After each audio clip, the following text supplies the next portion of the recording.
Le départ réel donné à 13h18. 13h18 de cette 12e étape de la 109e édition du Tour de France. Une étape entre Briançon et l'Alpe d'Huez. 1 minute 17 à combler pour cette contre-attaque par rapport à la tête de la course. On le rappelle, 6 hommes toujours à l'avant. Oliveira, Perez, Goossens, Paoles, Louvel et Schoenberger. Donc peut-être l'accélération d'Anthony Perez, en fait. Et on va passer le sommet du Galibier avec Anthony Perez. Dans la descente du col du Galibier avec Thomas Pidcock qui est sorti du peloton peu après le sommet. Il s'est lancé donc à vive allure dans la descente. Il rattrape au passage Mathis Louvel et le dépose. Il revient à présent sur Christopher Froome qui est juste devant.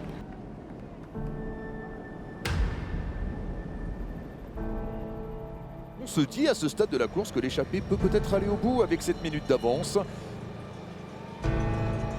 Ça bouge dans le groupe de tête et ça bouge sous l'impulsion de Tom Pidcock. Et l'écart qui diminue sous l'impulsion des coureurs de la Jumbo-Visma. Moins de 6 minutes d'avance maintenant pour les hommes de tête. Attention Paoles, monsieur Ciccone, là, si vous voulez faire des grimpeurs. Allez, c'est Ciccone qui va passer en tête devant Nelson Paoles. 20 points pour Giulio Ciccone. Le peloton va s'y présenter dans quelques instants avec un rythme très soutenu. Là, ça roule très fort avec Wout van Aert à l'écart 4 minutes 39 maintenant.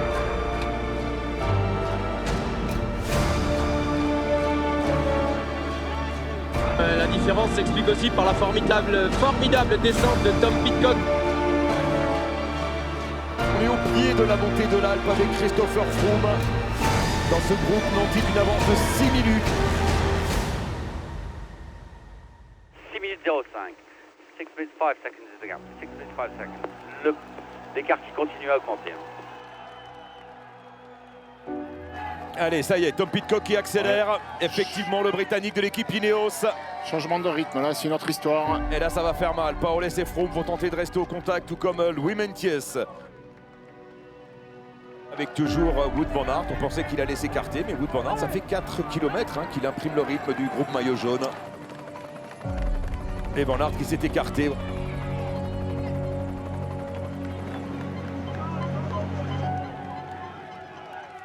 Tom Pidcock, 18 secondes d'avance sur Louis Mentiès et Froome effectivement qui baisse la garde. 40 secondes de retard maintenant pour Froome. C'est très bien parti pour Tom Pidcock.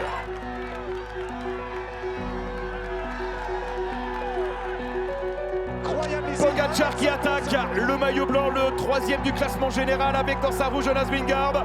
Geraint Thomas qui marque un petit temps de retard. La première attaque de Pogačar. Il est revanchard, Pogačar, ça va mieux qu'hier, c'est évident. Et là c'est limite avec les une nouvelle accélération. C'est plus que limite. Tadej Pogačar va-t-il pouvoir sortir de sa roue Jonas Vingegaard? Je suis pas sûr, il est toujours assis sur la selle et Vingegaard avec du braquet. Deuxième attaque de Tadej Pogačar. Tadej Pogačar qui arrive très vite dans ce virage, mais Vingegaard il est là à l'intérieur en plus. Il est très fort Vingegaard, il est très fort, il est de suite ici. Et il essaie pourtant, Tadej Pogačar. Attention, Jonas Vingegaard qui s'est rassis avant Pogačar, non pas de souci, il est toujours dans la roue. Le vainqueur ici à l'Alpe d'Huez, c'est Tom Pidcock, il était le plus fort de l'échappée. Victoire de Tom Pidcock, magnifique victoire à 24 ans. Le Britannique qui succède à Geraint Thomas.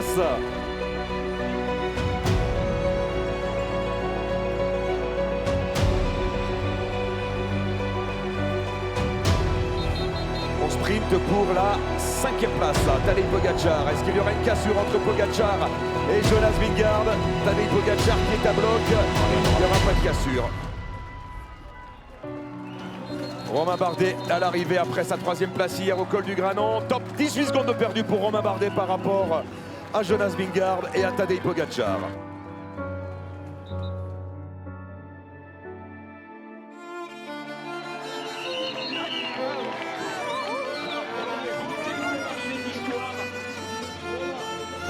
You know, I guess it's made my Tour de France so far then. I mean, even if nothing else happens. If I get dropped every other day now, I don't care. Yeah, stage win, my first Tour. Yeah, it's not bad. That was certainly one of my best experiences in cycling. That was unreal. Like, when you're literally slaloming through people's flags, fists and God knows what else. It's